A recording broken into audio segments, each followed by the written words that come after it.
नमस्ते मित्रांनो, तुम्ही बघत आहात डिजिटल मराठी लेक्चर आणि आपण अभ्यासत आहोत मराठी व्याकरण वर्तमान काळ. आज बघणार आहोत आपण वर्तमान काळ. तर तुम्ही चॅनलला सबस्क्राईब केलं नसेल, प्लीज चॅनलला सबस्क्राईब करा, शेअर करा. चला बघूया. काळाचे मुख्य प्रकार. काळाचे मुख्य प्रकार किती आहेत? तर 3 आहेत. वर्तमान काळ, भूतकाळ आणि भविष्यकाळ. वर्तमान काळ म्हणजे काय? चालू घटना. चालू ज्या घटना असतील त्याला वर्तमान काळ म्हणतो आपण. झालेल्या घटना त्याला भूतकाळ म्हणतो आणि होणाऱ्या घटना यांना आपण भविष्यकाळ असे म्हणतो. बघा वर्तमान काळाचे पण 4 प्रकार आहेत.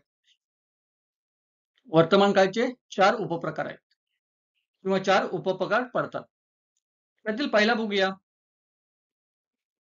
आपण 4 उपप्रकार बघणार आहोत. त्यातील पहिला प्रकार आहे साधा वर्तमान काळ. दुसरा प्रकार आहे अपूर्ण वर्तमान काळ. तिसरा प्रकार आहे पूर्ण वर्तमान काळ आणि चौथा प्रकार आहे रीती वर्तमान काळ. त्यातील साधा वर्तमान काळ आपण बघणार आहोत. बघा, साधा वर्तमान काळ. वर्तमान काळ म्हणजे काय? क्रिया क्रिया आताच चालू आहे किंवा आताच पूर्ण झालेली आहे किंवा क्रिया वर्तमान काळात आहे. त्या वाक्याला आपण वर्तमान काळ असे म्हणतो. आता साधा वर्तमान काळ म्हणजे काय बघूया. पुढील वाक्यांचे निरीक्षण करा. बघा, निरीक्षण करा पुढील वाक्यांचे.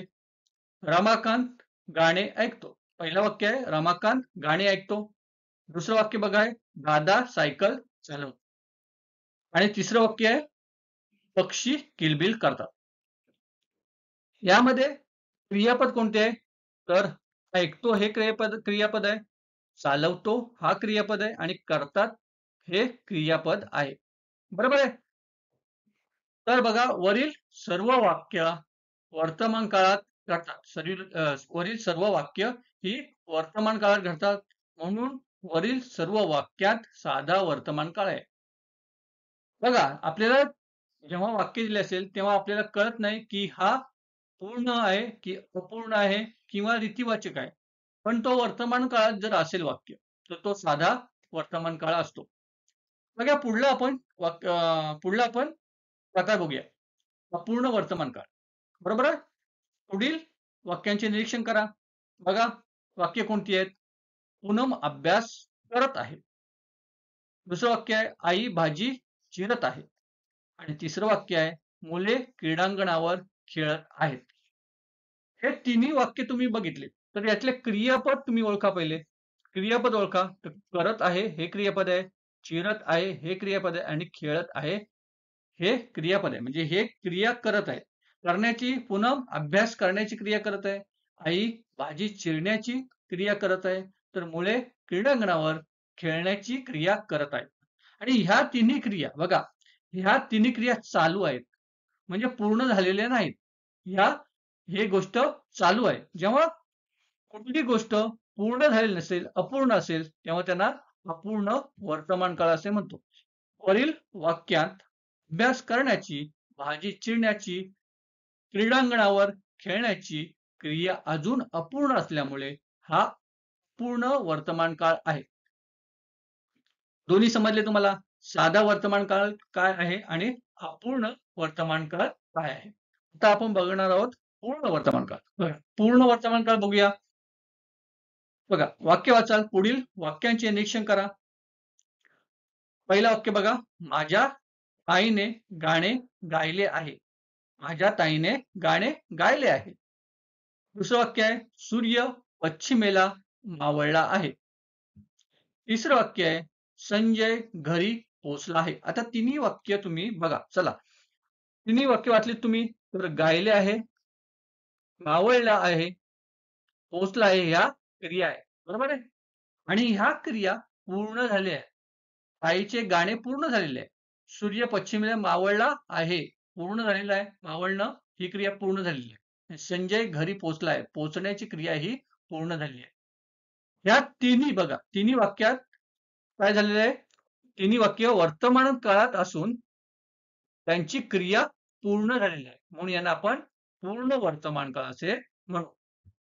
बघा, वरील वाक्यामधील गाणे गाण्याची, सूर्य मावळण्याची, घरी पोहोचण्याची क्रिया नुकतीच पूर्ण झालेली आहे.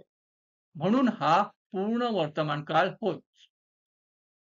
कधी कधी मुलं गफलत करतात पूर्ण वर्तमान काळ आणि पूर्ण भूतकाळमध्ये. जर क्रिया क्रिया काय आत्ताच पूर्ण झाली असेल किंवा नुकताच पूर्ण झाली असेल तर त्याला आपण पूर्ण वर्तमान काळ असे म्हणतो. बरोबर आहे. तर चला शेवटचा प्रकार बघणार आहोत. रीती वर्तमान काळ. कोणता तर रीती वर्तमान काळ. पुढील वाक्य वाचा. बघा वाक्य वाचा पूर्ण. पहिलं वाक्य आहे संध्या गीत गात आहे. दुसरं वाक्य आहे रोहिणी चित्र रंगवत आहे. आणि तिसरं वाक्य आहे आई उत्तम पदार्थ बनवत आहे. बरोबर. ही तिन्ही वाक्य पूर्ण वाचून घ्या. त्याचे क्रियापद ओळखा. बघा क्रिया कोणत्या आहेत तर गात असते, रंगवत असते, बरोबर, बनवत असते, या क्रिया आहेत. आणि ह्या क्रियामध्ये आपल्याला पूर्ण झाल्याचा किंवा अपूर्ण झाल्याचा बोध होत नाही. ह्या क्रिया रोज होत असतात किंवा सतत होत असतात म्हणून यांना रीतीवाचक म्हणतो. रीत म्हणजे काय सतत होणे. ह्या क्रिया सतत होत असतात.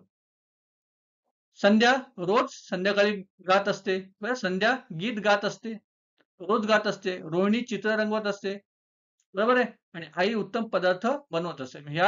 ही रीत सतत घडत असते. जेव्हा सतत घडत असते रीत तेव्हा त्याला रीत रीतीवाचक किंवा रीती वर्तमान काळ असे म्हणतात.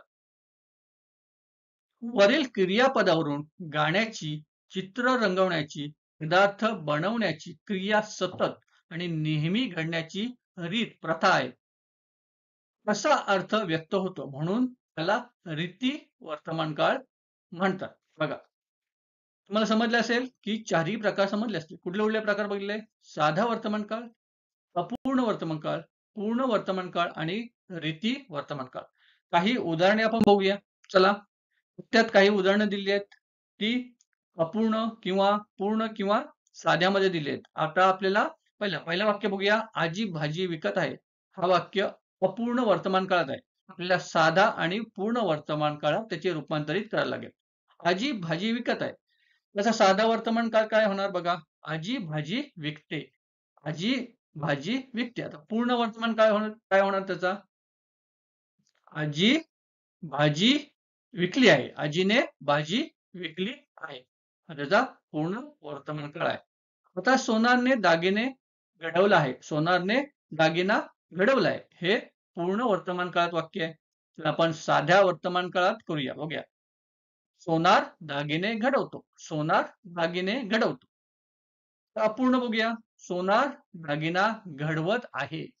घडवण्याची क्रिया चालू आहे म्हणून ते अपूर्ण वर्तमान काळ. सोनार दागिने घडवत आहे. बघा क्रियापदामध्ये कशा पद्धतीने चेंज होत आहे तुम्ही बघून घ्या. आज पाऊस आला. आज पाऊस आला. अपूर्ण वर्तमान काळ काय होणार बघा. आज पाऊस येत आहे. आज पाऊस येत आहे. पूर्ण वर्तमान काळ आज पाऊस आला आहे. आज पाऊस आला आहे.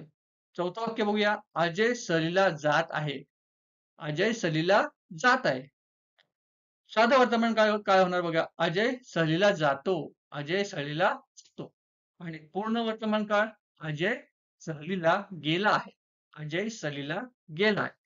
बघा आता 5वं वाक्य आहे बघा. आई बाळाला भात भरवते.